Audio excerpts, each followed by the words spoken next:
Hello everybody and welcome to Storming Coasters. Today I'll be reviewing Millennium Force, an intimate giga roller coaster located at Cedar Point. Make sure to stay until the end to hear my full opinion of this ride. Before we get started, make sure to subscribe to Storming Coasters for uploads about roller coasters almost every day. Anyways, let's get into the video, starting with the stats. Millennium Force opened at the turn of the millennium, hence the name Millennium Force. The ride is the first full-circuit giga coaster with a height of 310 feet tall. The ride reaches a speed of 93 miles per hour, has a track length of 6,595 feet long, and a ride duration of 2 minutes and 20 seconds. The ride has a 80-degree drop and cost about $25 million to build. The ride runs with 3 trains, and there are 9 cars per train. Each row seats 2 people, and each car holds 4 rows, offering for 36 riders per train, and 1,300 riders per hour to ride this ride.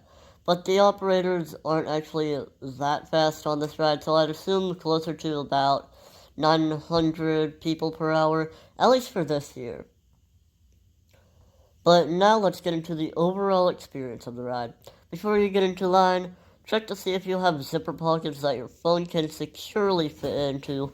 If you have hats or sunglasses, I'd also recommend putting them in your pockets so you don't have to worry about them during the ride.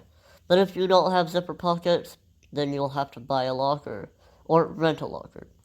But once you have all that sorted out, you're ready to begin your experience of waiting in a 45-minute line. At least it was that long for me. But while I was at America's Rock and Roller Coaster, the line was averaging about 45 minutes, sometimes even reaching an hour. If you have 15 Fast Lane Plus, you will wait about 15 minutes, but eventually you'll make it to the station, and like most rides at Cedar Point, they will assign a row if it's busy, and it will most likely be pretty busy. So once you get to the row, go over to the gates where you will wait for the next train. You will enter the train and buckle your seatbelt and pull down on your lap bars. It's pretty comfortable, but once the ride operators check your restraints and give you the all clear, your ride is rolling. Start going up your fast cable lift hill, and before you know it, you're at the top. Like, it is a very fast lift hill, and it doesn't even look like it's that fast on this POV. So, yeah. Yeah. But crest over the lift hill and get a great view of Lake Erie, and you can even see Canada from Millennium Force. But then plunge down your 80-degree first drop, and then go into an overbanked turn. This was a very intense turn, and I grayed out on it, even in the middle row. And this might be an unpopular opinion, but I thought it was more intense than I-305. But go through a tunnel while turning 90 degrees to the left and go over a large airtime hill. You'll get some pretty good floater going out of this hill, especially if you're in the back row. But after the airtime hill, go to the right, and then into an overbanked turn. And then you'll go right some more into another overbanked turn, this time to the left. After that, go into another airtime hill. This one gives some pretty good floater.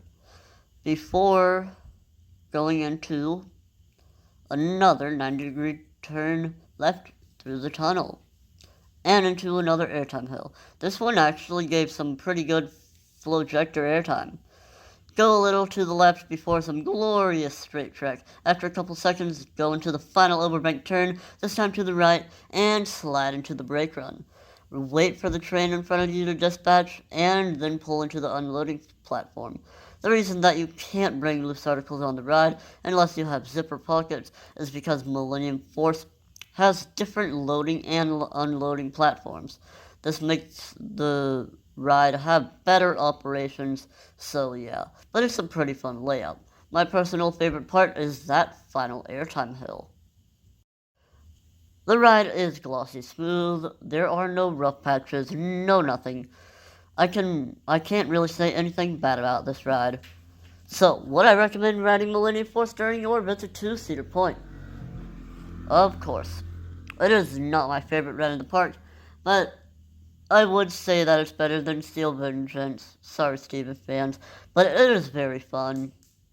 Also, before we enter today's video, special thanks to East Coasters for the POV for Millennium Force.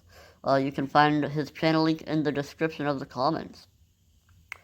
Anyways, that's going to wrap up this video. I hope you enjoyed. Make sure to subscribe to Stormy Coasters and like this video. Comment your thoughts on Millennium Force, and have a good day.